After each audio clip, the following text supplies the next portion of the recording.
Oh, hi there. Ollie Anderson here. You're listening to Creative Status. If you don't know, this is a podcast about using your creativity to improve your life in the areas of health, wealth, and relationships, and generally just becoming a better, more authentic, more real version of yourself by allowing your creativity to take you where you need to be. This episode is an interview with John Grindle. He is a very energetic individual, the Chief Purveyor of Fun at Grindle Events. They are a team connecting company. They bring people together by allowing them to be spontaneous, to have fun, bringing beautiful distractions into their lives so that they can get out of their heads and all of the kind of results-driven corporate kind of things that people are expected to do in the modern workplace, so that they can bring their real selves back into the equation and to allow people to have better relationships so that businesses can get better results, teams are better, everybody's happier. It's a very interesting, powerful conversation, especially if you're interested in how the whole connection to yourself works via reality and being spontaneous, how the unreal version of us, individually and collectively, is actually just a version that has been conditioned to hesitate, and how if you can decondition yourself, well, actually you can come back to the present moment, you can be the best version of yourself, which means that you're sharing who you truly are with other people, you're getting to know them better, you're having a good time, and that's why this stuff is important. I don't want to say too much more because we need to get onto the actual interview, but if you enjoy this podcast, please subscribe. If you have any suggestions for future guests, then let me know. If you have any comments, you can leave a voice memo somewhere on the anchor.fm/creative status page. And other than that, I just hope you get some insights or value or whatever else you're looking for from this interview. Thanks to John for coming on, and here you go. Oh, hi there, John. Thank you for joining me today on Creative Status. I assume, based on the pre-chats that we've had, that we're going to be talking about fun and playfulness and spontaneity. Before we get into all that, do you feel like introducing yourself to the world of Creative Status and letting people know who you are, what you're all about, what you're hoping to get from this conversation today, and anything else that's kind of relevant? I'd love to. My name is John Grindle. I am the Chief Purveyor of Fun at Grindle Events. So yes, Ollie, hopefully we'll be talking about fun today. We are a team building company, so we do corporate events, and it's all based around fun and games and getting people out of the office to interact with each other in a social environment while playing some games. And in fact, we're kind of changing the terminology that we use. Some people have a certain version of what they think team building is. We call what we do team connecting, because I think that's really at the heart of what most companies, most employees want and need, is the ability to just connect with each other on a different level that's outside of their normal work routine. That's really interesting. So even from the very outset, you're kind of opening up how we might reframe this idea of just creativity and fun and all these kind of things in general. What do you think is the main distinction, just to throw you in the deep end, the main distinction between this team building approach and a team connecting approach? Like, why is it important to kind of make a distinction there and to change the way you do things? Some of it is semantics, right? So team building has been around for literally 100 years. Yeah.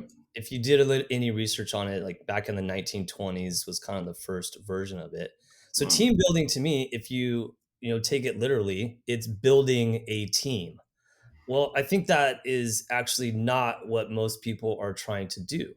Most of Mm, my clients have already built their team. Most of my clients, their teams already work pretty well together, because if they didn't, they wouldn't have a successful company. So just the fact that we're using those two words gives us, a certain path that we're going down.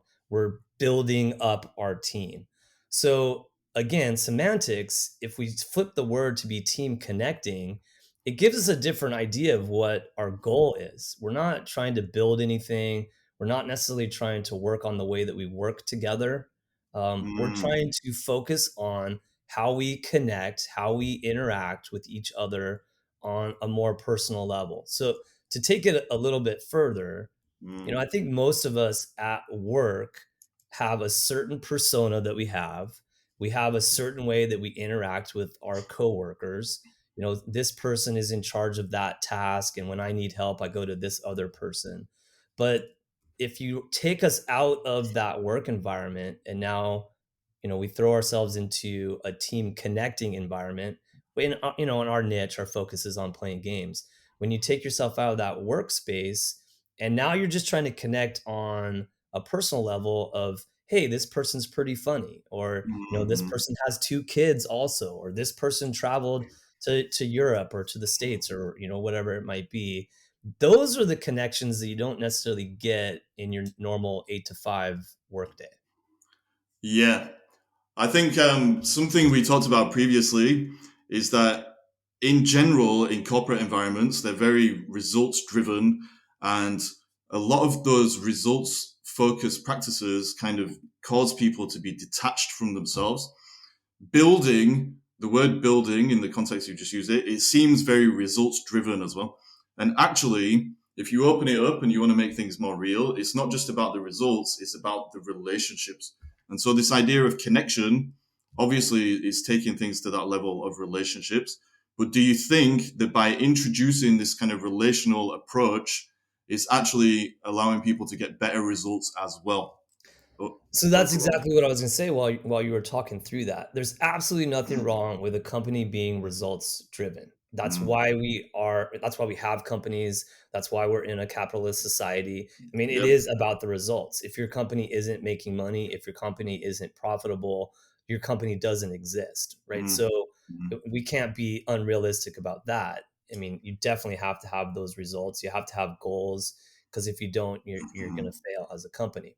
But I think when you have that, your goal set and your results driven, and you add into it the fact that you have a company culture, that you have people that actually legitimately, genuinely like to work with each other, now Mm. you're all going towards that result. You're all going towards that goal, and you're helping each other along the way to get there. So, I don't have any like real concrete evidence of it. I'm sure there's tons of people out there that are way smarter than I am that have done research on, the power of, your company culture. And I know there's a lot of Mhm. work on the power of play and how you become more creative and more productive.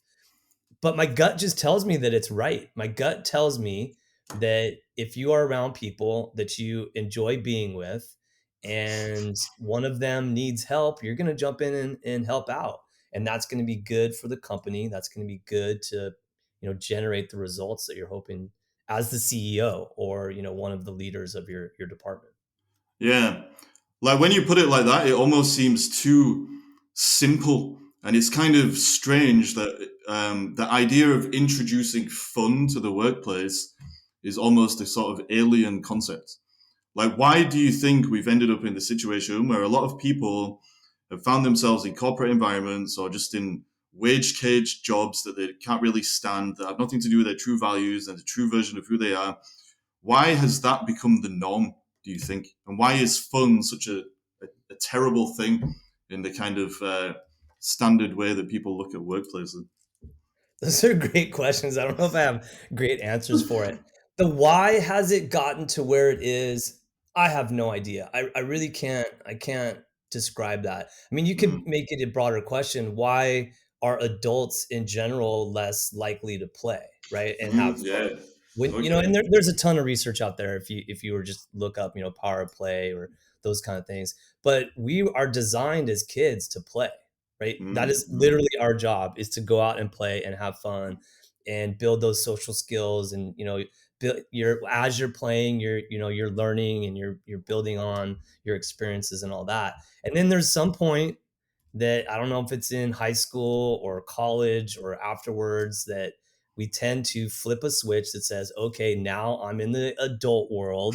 Now it's not about fun and games and play. And now I have to get in line and do, the thing that, I'm supposed to do, whether it's in work or out of work. So to answer your question of why, mm. I don't know, but I think if we're really to answer it, it's like, well, we shouldn't do that. We shouldn't change. There shouldn't be, the flip that switches just because we go from child to adult. Obviously, a lot of things happen. We have a lot more responsibilities. Now we have to worry about money, and there's a lot of stressors in our life that we don't Mm, have when we're kids. So it makes sense that we kind of get in line and we do that.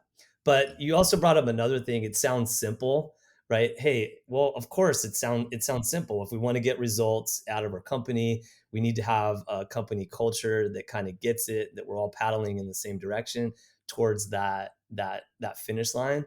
I mean, mm. it is simple. What's wrong with something being simple, right? Sometimes the simple explanation is the right one. Isn't there? I think isn't there some theorem out there that's the simple Yeah, Occam's razor, I there think. you go. So, Okay, good. Thank you. Occam's razor that says, well, the simple explanation is probably the explanation. Well, I think that's true. But now I'll just share one more thing. But not every company, not every owner, CEO, president gets it, right? mm, mm, Or and it might be true that it's not, able to do for every single industry. Some industries are going to be more results driven than other. But for those companies, those CEOs, those managers that quote unquote get it, that understand that the mm, real value, the real thing about their company that makes is the most important is the people. For those companies, those are perfect clients for me because I don't have to explain the why. They already understand the why. Now it's just, okay, well, I really mm, want to do this. I want to make sure we have a good company culture. I want to make sure we're having fun. Well, how do we do it?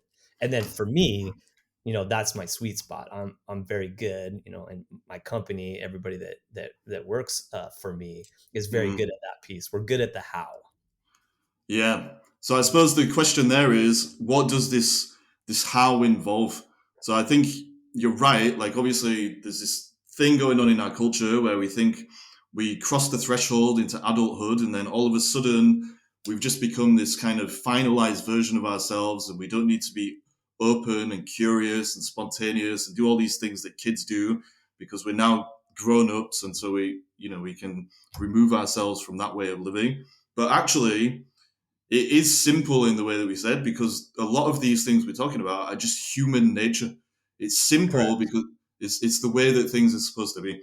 So how do we or how do you reintroduce this kind of way of thinking and being into these corporate environments that are maybe kind of almost anti-human if they're at the extreme end of the results-driven spectrum? Right. Well, let me reframe your question first. Is how do I specifically do it? I can answer that in a second. But let's just talk about how do we in general do that. And the Mm-hmm. we being, if you're in a corporate environment, how do we make sure that our company culture is what we want and people actually enjoy spending time with each other. And again, it doesn't have to be hard, right? And we'll go back a little bit to the team building term as well. Team building means a whole lot of different things to a lot of people. For any of your listeners out there that think of trust falls immediately when they hear the term team building, I'm with you, and that's one of the reasons we've changed the term. But team building can be as simple as going out for a happy hour, going to the bar, going to the pub, and having a few drinks after work, right?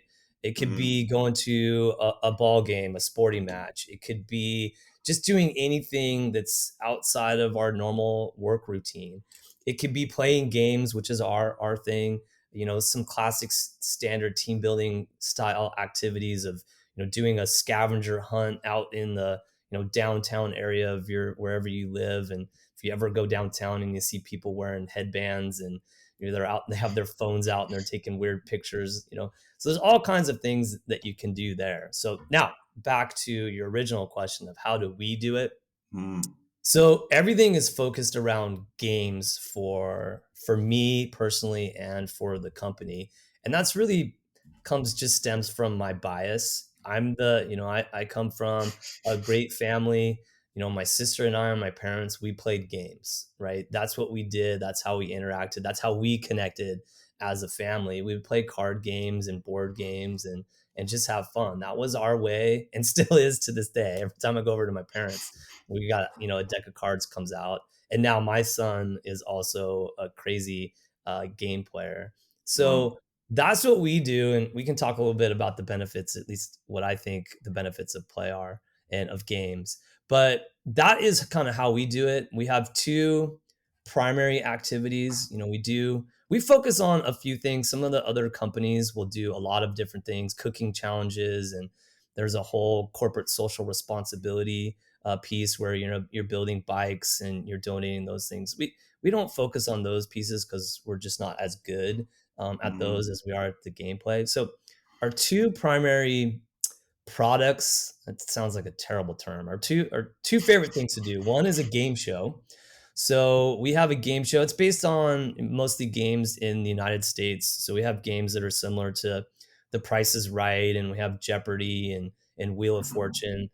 We don't call them those because I'm pretty sure we're not allowed to do that. But we have games that are similar to those games, and it's fun.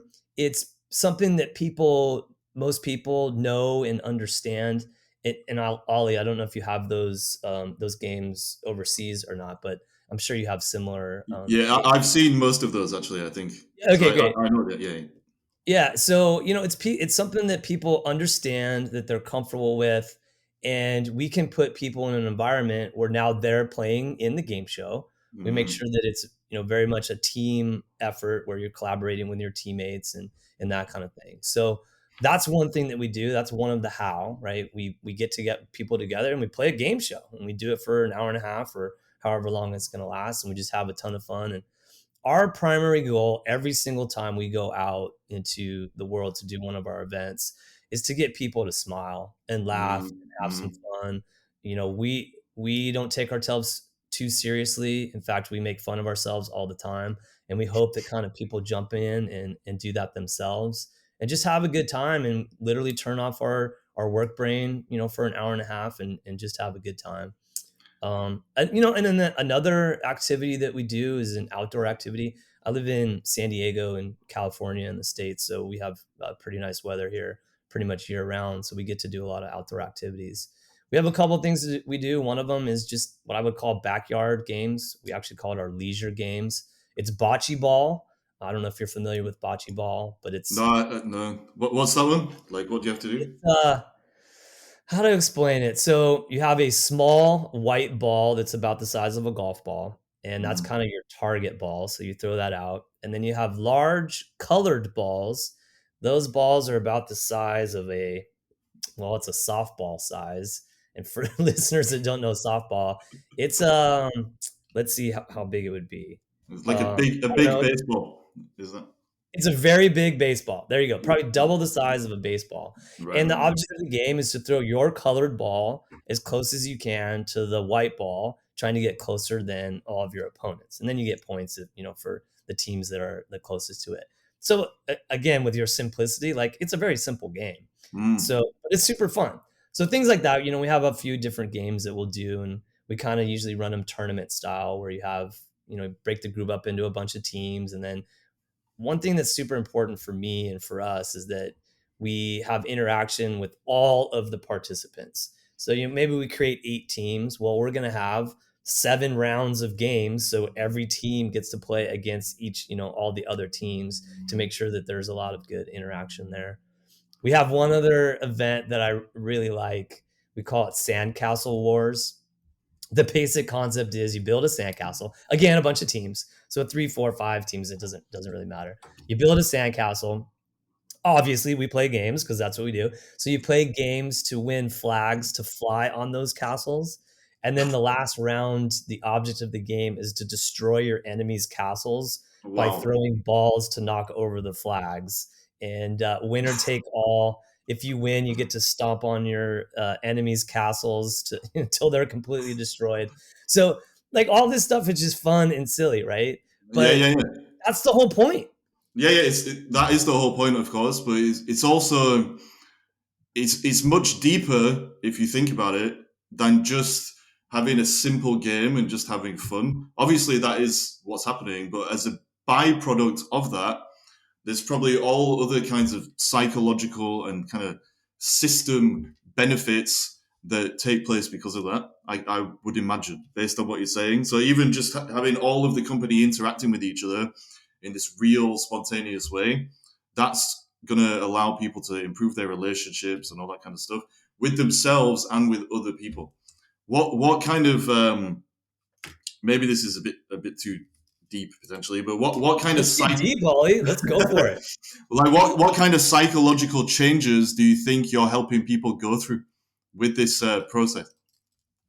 Yeah, so it's hard for me to put my thumb on, a quantitative way to describe the benefits of this. I can't say, and I never say this to, my clients that, hey, if you do this event, you're going to be 10% more productive, right? Yeah. That's just that makes no sense at all. Okay. To answer your question, what kind of psychological benefits? This is what I think is the most important benefit that you get is when you are playing a game. It is the most beautiful distraction you can ever have Wow. because typically you are very focused on the game and playing the game. And depending on, some people are super competitive, some people are a little bit more shy and they don't want to screw up. There's all kinds of different versions of people and how they play games. Mm, But because you're so focused on this game, I think you forget about all of the other stuff that you have put up. You could call it your walls or your facade. I'm sure there's a lot of better terms to describe this. But you kind of forget, even if it's for a moment, that you're at work, mm, or with your work people. You kind of forget maybe to be your work self. And mm, that's what I'm hoping, mm, right? I hope that people forget about who they're supposed to be mm, and they just are themselves, even if it's for a brief moment. And then I think the beautiful thing about that is mm, when everybody else sees that true person, mm. 99% of the time they're gonna like that person. And here's a couple good examples, general examples. But the CEO, right? Yep. I'm new to the company. I am low tier. I've only been there for 6 months. Maybe I have some apprehension about the CEO or even my boss or whatever it is, depending on how that works. And the CEO is this mythical person that is unemotional and just wants the results. And then you have a game, let's say we're playing the game show, and there's a portion where there's a song that comes on, and me as the host, like I'm, trying to coerce you to start singing along to the song. And now your CEO ends up doing karaoke in front of the whole company. And now you're 6 months in and you're like, holy cow, Mr. or Mrs. CEO is hilarious and is in front of the room making a complete fool of themselves. Mm, This is awesome, right? mm. So the ability to see people for who they truly are, I think Yeah. is super powerful. Yeah. Like what's interesting that to me there is that phrase that you use there is a beautiful distraction. Like I really love how you said that. But actually, a theme that's come up a few times now on this podcast is reality is actually who those people are in those moments when they're playing the game. And so when they're in that spontaneous, free flow, whatever you want to call it, state, and their true self it emerges or is revealed or whatever word we want to use, that is actually a lack of distraction. All the other stuff, the roles that people are playing, their workplace version of themselves, the masks that they put on, the walls they hide behind, all those kind of things, they're the actual distractions. And actually, what you're doing is creating situations, creating containers where you're using these creative approaches to allow the truth almost to come back into the situation. And then they can learn from that truth and hopefully use it to improve their relationships with each other and get the better results in the way that you're talking about. Okay, so Um, this is interesting because you've reframed the way that I think about it. And mm, correct me if I'm not understanding your point here, but I was saying that the game is the distraction, and you're saying that actually all the stuff that we put up around ourselves to yes. kind of block our true selves, that's actually the distraction.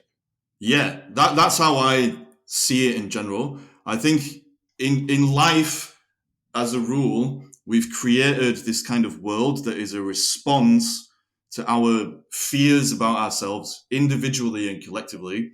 So because we fear human nature and we fear reality and all of the uncertainty and all the chaos that comes with that, we create these little boxes for ourselves to live in, such as our workplace self or the roles that we might play and stick to rigidly in our personal lives or wherever.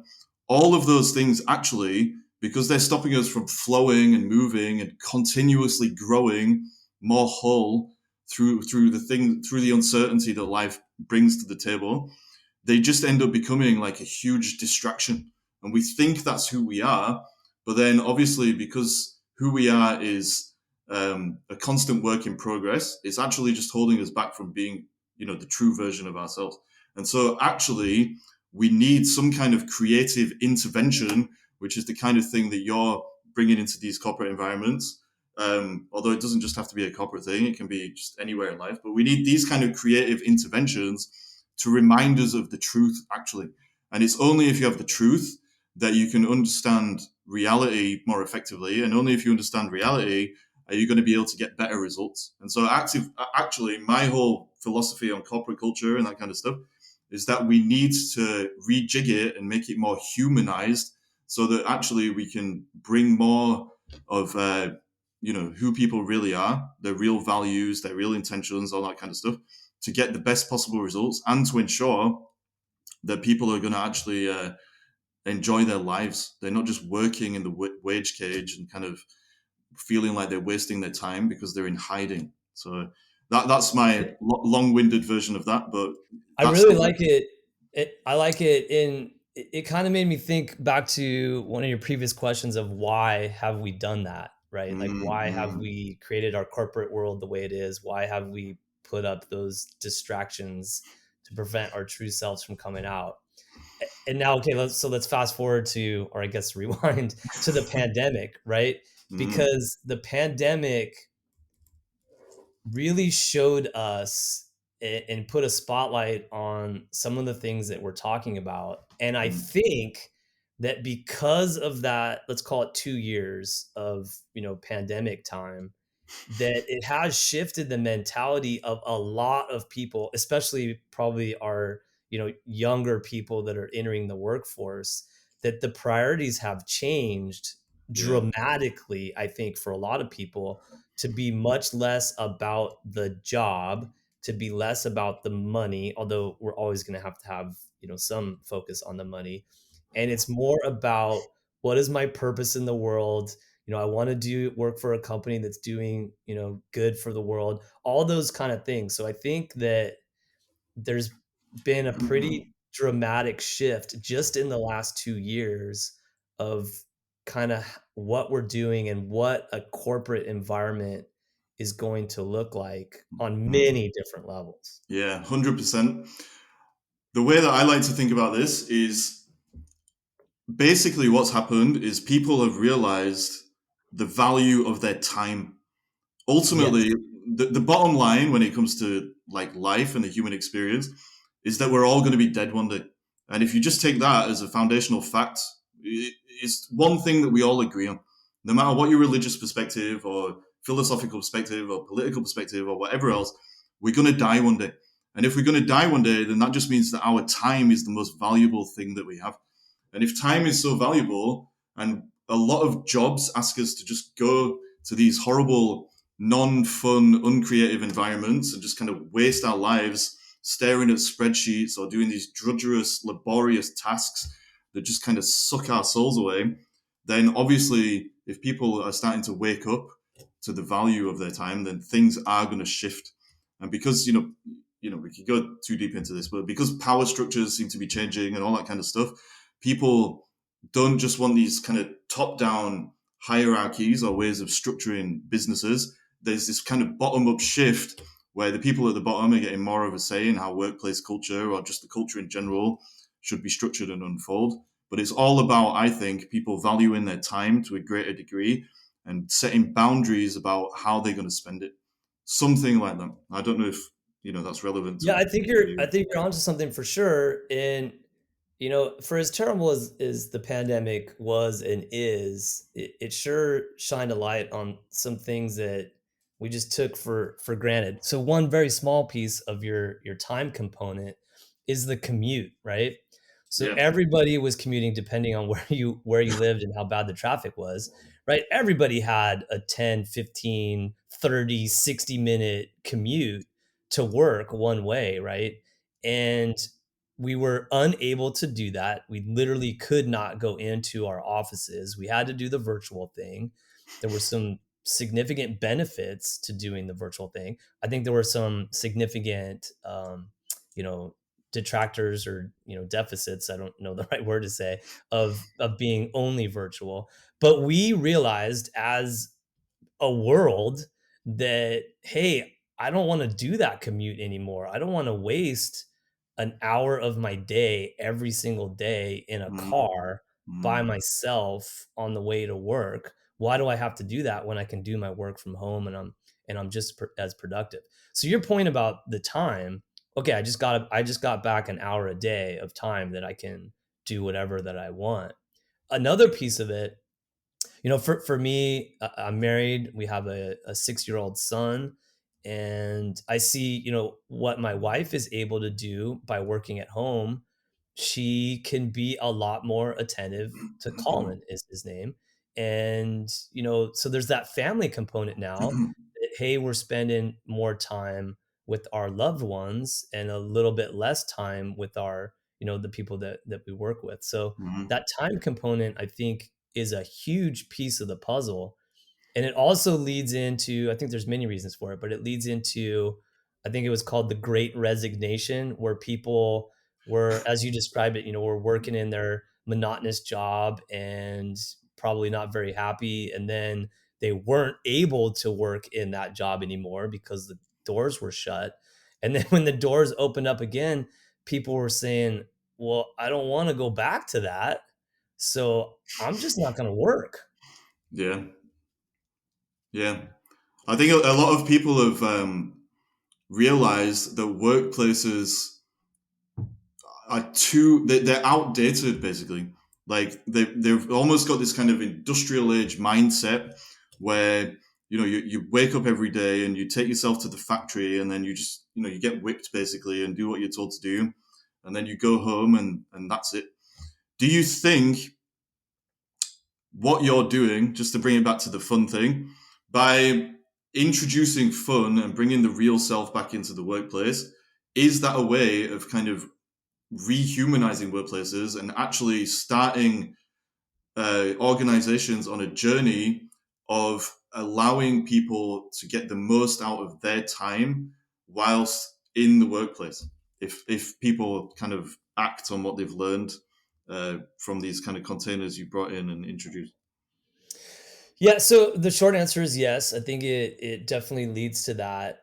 It's not a magic wand though, right? I mean, going out and having some fun, once a quarter is not gonna just make your job perfect, right? But Mm-hmm. what it is it describes your company culture in a one event type of in a one event where the big piece of the puzzle is that I go to work and I genuinely like the people around me. And whether going to work means you're turning on your computer and you're doing the remote thing and half of your staff is remote or maybe your staff is completely remote, or you're going into work, maybe you're going in 2 or 3 days a week to work, maybe you're back to a full 5-day work week back in the office. If your company has the culture where the people that work for you genuinely enjoy working with each other, I think Mm-hmm. that is a huge piece of the puzzle of Mm-hmm. wanting to go to work. And that maybe I'm trivializing it a little bit, but if you enjoy being around people, you're going to tend to be around those people and want to. It's the same with your family, right? If you enjoy Mm-hmm. being around your family, I'll assume that you spend a lot of time with your family. And if you don't enjoy so much being around your family, you're going to spend, time on your own or with friends or however you do it. So I don't know if I exactly answered your question, but I think it's important that you spend time with people that you want to spend time with. Yeah. How do we handle this mentality then that some people have that, work is just work and they're going to go there and they expect office politics and drama and all these things that can happen in the workplace, and they're not going to try and solve these problems by looking at themselves maybe, or trying to build bridges and team connection work in the way that you're talking about. They're just going to tell themselves, okay, I am basically getting paid to tolerate this horrible bunch of people, so I'm going to go there, and then I'm not going to make an effort. Basically, do you think we need to put anything in place, or there's anything we can do to kind of deal with that kind of thing, even just with team building in general? So I'm thinking of team building things I've been on when I was working in the corporate world. Some people are just so cynical from the very outset Yep. of like a company team building day or whatever you want to call it. They'll sit there at the back with their arms folded and all this kind of stuff, and they're just adamant that they don't want to connect, that they just want to hold back and put these walls up no matter what. What can we do with that kind of mentality? So you brought up one point, so I'm gonna talk about two, and then I'll answer your question. So my mom used to say, and still does, and she's correct. There's kind of two ways that you can have a job. One can be, well, I do my job, it's a job, and it gives me the ability to do the stuff that I want outside of work, right? So Yeah. that's going in, get your paycheck, do your 8 hours, get in, get out, and then have a ton of fun outside of work. And do traveling or whatever activities that you enjoy with your friends and your family. And I actually don't think there's anything wrong with that. That is No. one version of how to do it, and there's plenty of people out there that are perfectly happy doing that. The other version, and I think we're getting closer to this with a lot of companies and a lot of industries, it's a holistic thing where work is really about who I am. Mm. A lot of pride and passion into the work that I do, and it's actually a big part of who I am. So for those companies where that's really important in kind of how we do it and the way that we do it, again, it doesn't really have to be that hard. It doesn't have to be complicated. It doesn't have to be fancy and elaborate. So there are some things that you can just do periodically on a monthly basis or even weekly basis that make it easy. So now back to your question about the people that are apprehensive to team building. Mm. I'm apprehensive to team building. Like I said, I told you some of the stuff in the team building world, and I worked for a couple other companies before I got my feet under me and was doing it the way that I thought it should be done. There's some stuff out there that's just not fun, Yeah. that puts you in an awkward situation, and you just don't like it. At any particular event, and my events are included, you're going to have a small portion, a small percentage of the group that just love team building. They love to get out there. They just can't wait to do team building or whatever activity it is, right? Then there's probably an equal small percentage of people that are, this is the worst thing that you could possibly make me do. I don't ever want to have to do this. I'm going to be grumpy and in the back of the room with my arms folded because there's no way this is going to be fun. It doesn't matter what you do. I hate it. The only reason I'm here is because my boss told me I have to come and I couldn't call in Mm-hmm. sick, right? And then there's going to be the middle of the group that's like, okay, here we go, another team building activities. Sometimes these are good, sometimes they aren't. So to answer your question of how do we fix that, I don't think we actually fix it. That's always Mm. going to be the case. There's always going to be people that love it. There's always going to be people that hate it. And then there's going to be a portion in the middle that could take it or leave it. So now the question is, what activities are more likely to get your group to Mm. enjoy the overall experience as a group? There are some things, and this is my bias. Obviously, I think everything that we do is that event. I think the game show is hilarious and our leisure games is amazing, and all the other things that we do I think is fantastic, but that's my bias. So there's a ton of things out there that people love. There are cooking classes that I've seen a lot of companies do that are really tremendous and people love it. you know in our society, you throw a little bit of cocktails into an event and a happy hour, that tends to loosen the group up and people enjoy that. Traveling to destinations, some people really like that. There's obviously, costs involved in those things and going out, but there's so many activities that you can do as a group, a small group of 10 or 15 people or a larger group of, hundreds of people that you can do. And you just got to go out and try some. Some of them are going to be super successful, and even the grump is going to enjoy it. And other things aren't going to be as successful. And oh, well, we gave it a shot. And hey, Mm. we still get to tell a story about, oh, geez, remember how terrible that event was? So, I mean, part of what we're doing in the culture is that you're sharing an experience. Mm. I'm hoping for our events that it's a very positive, fun experience that everybody gets to share. And you get to tell the great stories about, remember when the CEO was up at the front of the room and he did karaoke and how hilarious that was. So it's that experience, that group experience, the shared group experience that I think it is really meaningful and powerful. And maybe Mm. that's an answer to your question, or at least a partial answer to your question. So if I was going to simplify it, to simplify it would be just do something. Yeah. Just schedule it, put it on your calendar, make it happen, do it every quarter or yearly or however, whatever you think applies to your company. Just do something. I suppose it's just human nature that there's always going to be some grumpy individual that doesn't want to do these kind of activities. And when you were talking, it reminded me of this YouTube video I saw ages ago. You might have seen it yourself. It's like a video of like Walmart or somewhere like that in America, and it's like an early morning team building thing that they're doing, and they're making all these employees do these star jumps and sing, little chants about how much they love Walmart and how great value it is and all this kind of stuff. And it's a proper cringe fest. Like when I Yeah. watch it, I just think, oh my god, if I was in that situation and I had to do that every morning, I'd probably climb on the roof and jump off of it or something like that. So I think part of what you're saying is it has to be voluntary. Like people have to be ready to do this of their own accord. With these grumpy individuals that are holding back in these things in the events that most people would find to be fun, like the game show and stuff like that. Do you feel like most of them, the grumpy ones, most of them warm up eventually? Do most people come out of their shell when they see other people kind of having these shared experiences? I was just gonna say the grumpy person is my favorite because it's a challenge, right? Like my goal is to get that grumpy person to smile and turn around and jump in and enjoy the fun. And part of what I do at the very beginning, nobody knows what's about to happen. They don't know me, they don't know my staff, they don't know what the event is gonna be. And I'm Mm. up there and super energetic, and I'm pulling them along saying, hey, guess what? An hour and a half from now, you're going to be glad that you just went through this.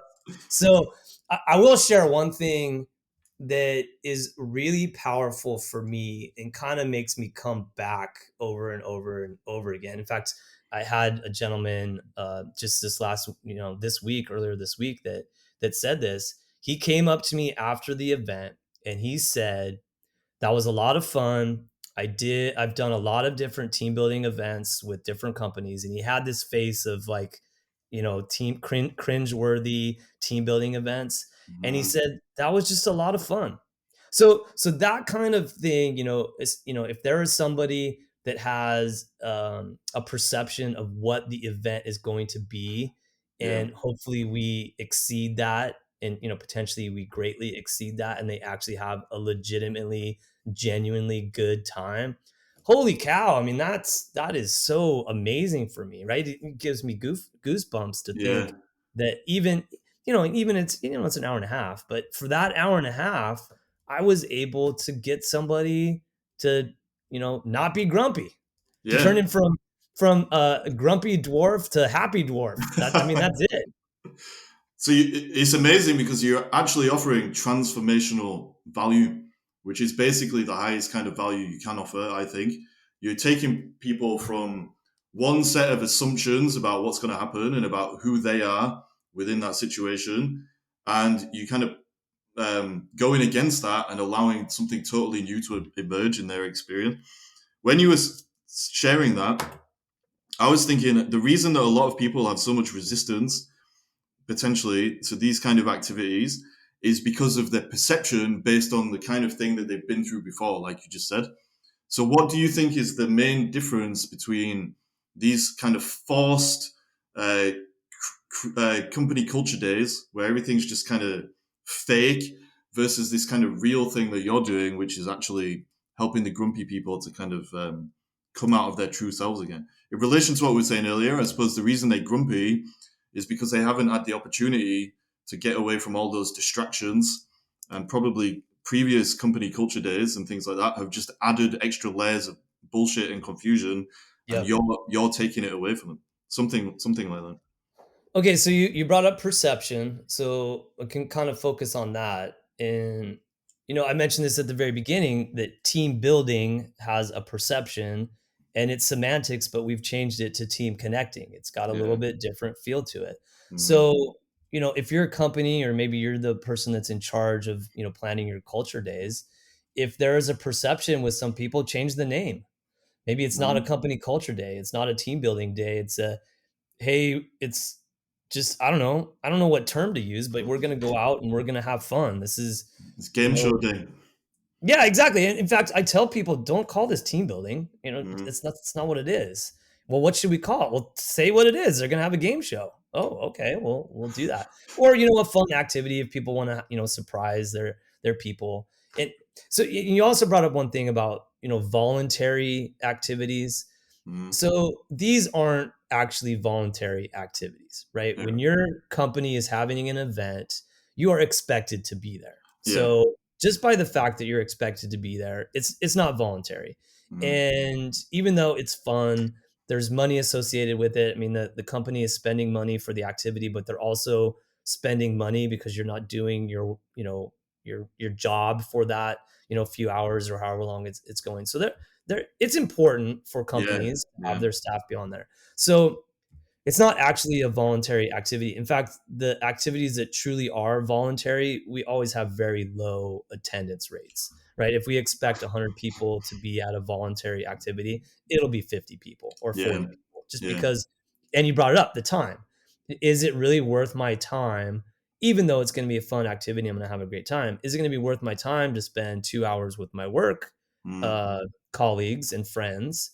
Or would I rather spend that 2 hours, with my family at home doing whatever it is that you're going to be doing? So Yeah. I'm, I'm beating around the bush a little bit about that, but I think going back to the transformational, and I'd love to talk about this again because I know you and I in a previous chat talked through it a little bit more, and um, the ability to transform the person that has the perception of this not being fun Mm. into, oh wow, this was actually a lot more fun. I actually like that. It's kind of when you go into a movie, if you have if you go to a movie and you set super low expectations, oh, this is not going to be a good movie, but I'm going to go anyways. It tends to be a good movie just because you had your expectations low. Where if you do the opposite and your expectations are really high about a movie and it doesn't meet these, maybe lofty or unattainable expectations, then you tend to think, well, that wasn't so good. So I Mm. think it's okay, especially in my industry. I think the bar is actually set pretty low.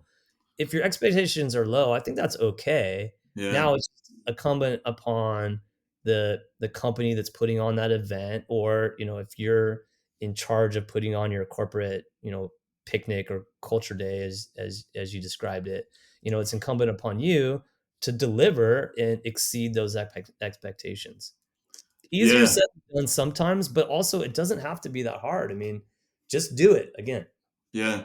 I think what you said is really interesting because actually, because of these perceptions people have about team building and so on and so forth, it's quite easy for you to kind of under promise and over deliver, that kind of thing, because they're expecting it to be a certain way, and you're going against the grain of those expectations and giving them way more than they probably expect, which because it's not voluntary, like you said, and they're actually been forced to get out of their comfort zones, it's actually quite beneficial for them in the long run because it's helping them to kind of grow. um, do you think with a lot of the things you're doing, it's about groups? Is there something there about people obviously growing and removing their masks and all this kind of stuff that we've talked about? But there's an extra higher level of creativity where it's not just the creativity of individuals, it's like collective creative intelligence or something like that that's helping people to grow together. I love this question. And it actually, I saw an example of it this week at, again, we'd had a game show for, it was about 35 people.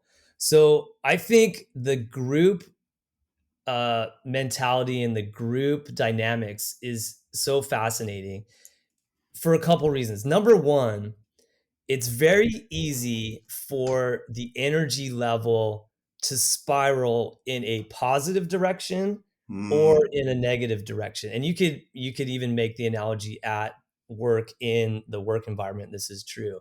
But what I'm saying is, part of my job, part of our job as a company is to bring in a level of energy in a fun activity and then hope, and it almost always happens, and hope that that energy level is reciprocated to us, and mm, then we build on that energy level and push it back again until it keeps going and it spirals up in a positive manner, and the wow. whole group gets pulled along.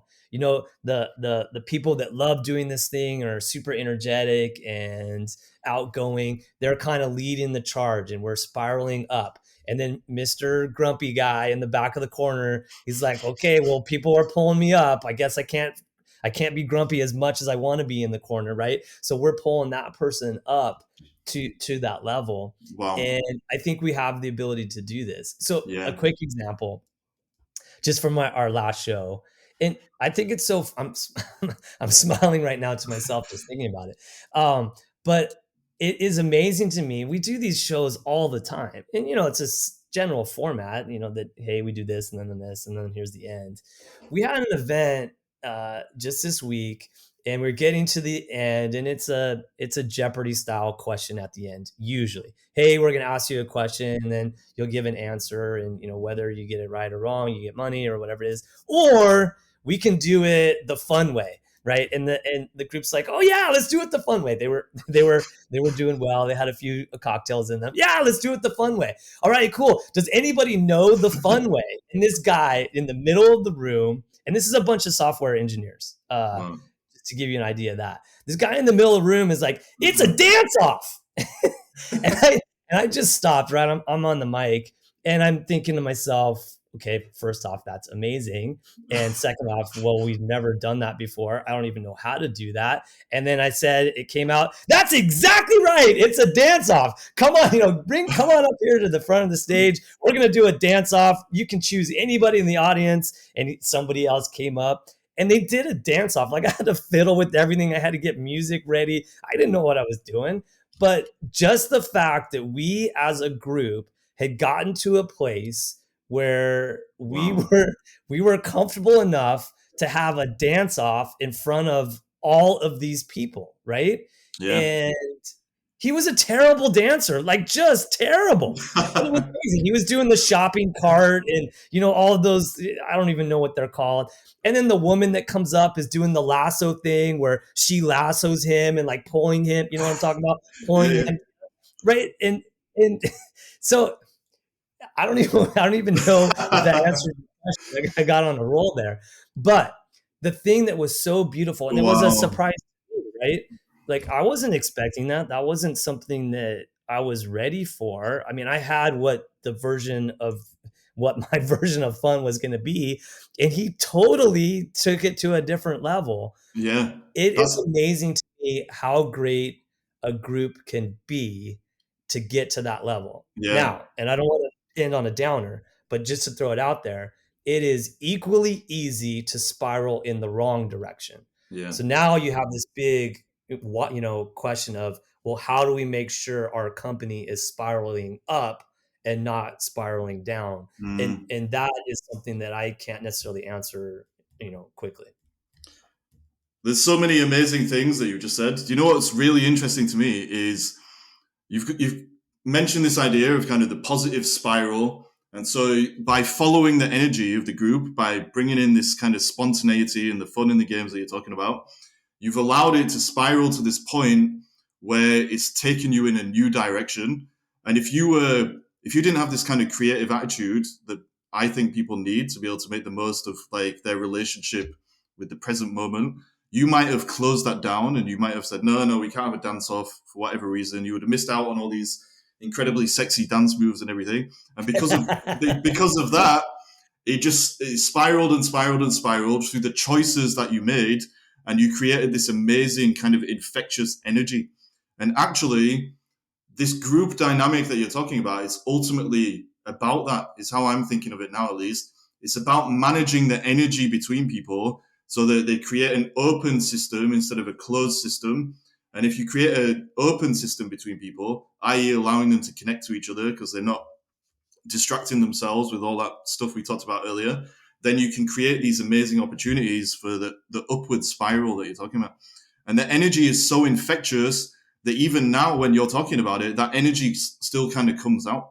It's really kind of interesting to observe. Probably what you just said about corporate culture in general, it can either spiral up or it can spiral down. It's just about making choices on the regular, like ongoing choices for either the real version of people, which is about results and relationships in a business context, or only choosing this kind of fake, distracted version of human beings where they're just, holding themselves back behind concepts, basically, ideas about themselves, the roles that they think that they should be playing, all this kind of mental, detritus or whatever that holds them back from kind of being an open system ultimately.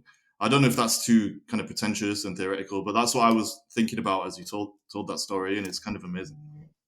Yeah, it's interesting. And see, I didn't even think about it as being open to a possibility. I guess since we're talking about creativity and that's a primary focus of what you do.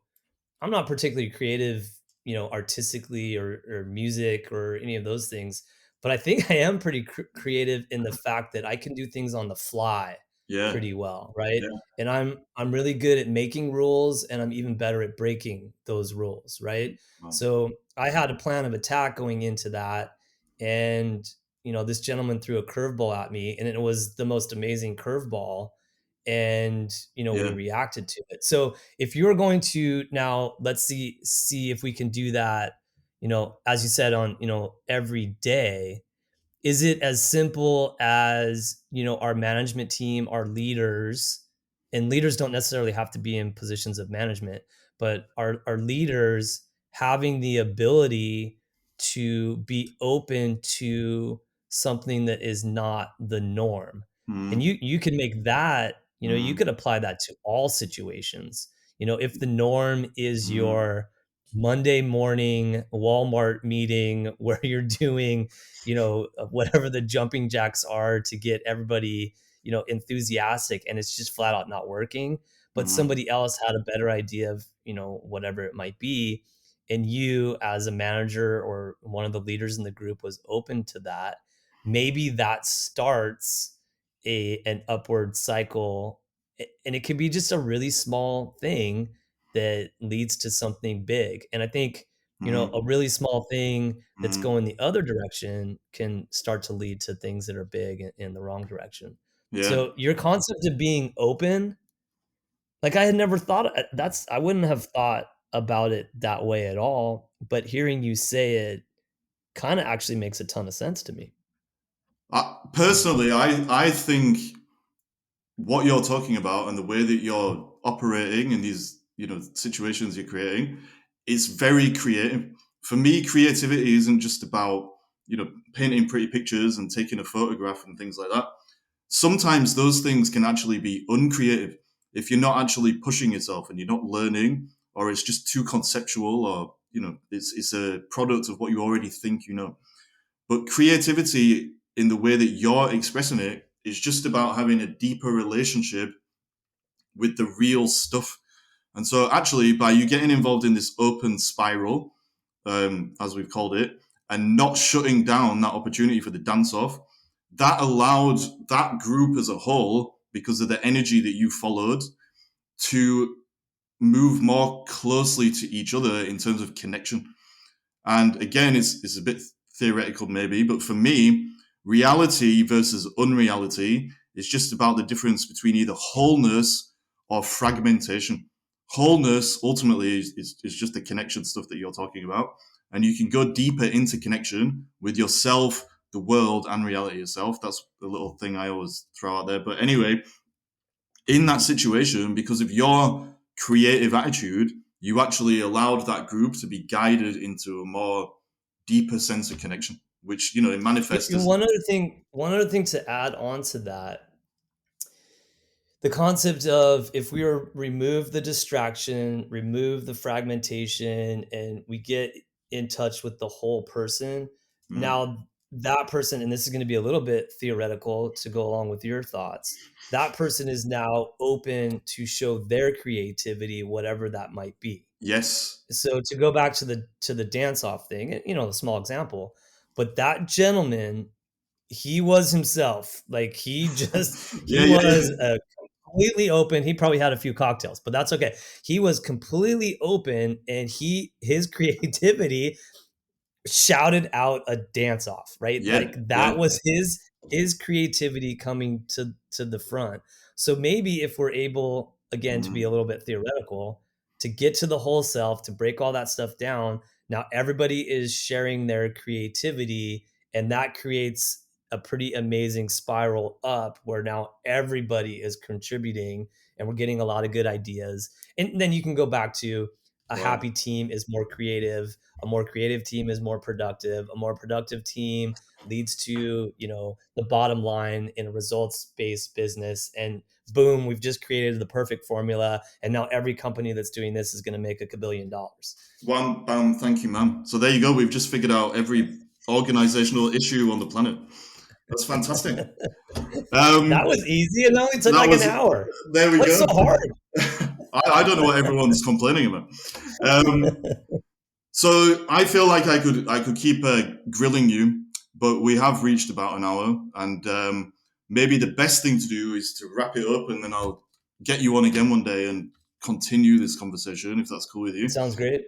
Um, one little thing that may open a can of worms is if you think about it, what you're doing actually is helping people to communicate with themselves better. So when that guy, the dance off guy, you know, decided that the dance off was the way forward, ultimately something in what you've been doing with the game show had triggered his relationship with himself to kind of open up to that idea. For whatever reason, that was important to him. These creative things that people do, like you've said, that, you know, one person's version of creativity might be different to somebody else's, but you can only figure out what that is if you learn to communicate with yourself. So probably we could have gone down that rabbit hole as well. I'm rambling. Have you got any kind of final words or anything that you want to kind of say to sum up what we've learned here in this conversation today? And also, if you want to share, you know, your details of where people can find you online and all that kind of thing, that would be amazing, so people can follow you and stuff. Yeah, that's great. So to sum it up, if you start with something simple like playing games and having fun, that can lead to something really big and powerful, Mm, like a company culture that, you know, enjoys being with each other and is working together to achieve pretty amazing things. So I guess what I would say is don't trivialize the small things, especially in my world, the fun and games. So I mm, think that's why I do what I do, and I'm passionate about it. And so, as far as getting a hold of me, so the company is called Grin Events, and our website is just grin.events, GRIN.EVENTS. And my phone number and email is on there. And if you call that phone number, you will actually mm. probably talk to me. So I'd love to hear from everybody. And we're based in San Diego, California. So we primarily focus on events in the Southern California area, but we also do a ton of virtual events. The virtual game show during the pandemic was kind of forced to do that, and it really took off, and we've been having a ton of fun with our virtual events. So that is truly global. We can do it anywhere in the world, basically English speaking anywhere in the world, and we'd love to do that. So for all of your listeners out there that want to have a little bit of fun with their coworkers, we'd love to be able to help out. John, that was amazing. I just want to say thank you for coming on here and, you know, sharing these rambles with me. I think we got some new insight from this conversation. Excuse me. And you know, I had fun. I suppose that's what I should be saying to wrap this up. It was a lot of fun. So thank you so much. And I, you know, look forward to getting you on here again sometime and having another chat. I'd love to do that, Ollie. I also had fun. I have a smile on my face, so that's always a good thing. John, thank you so much.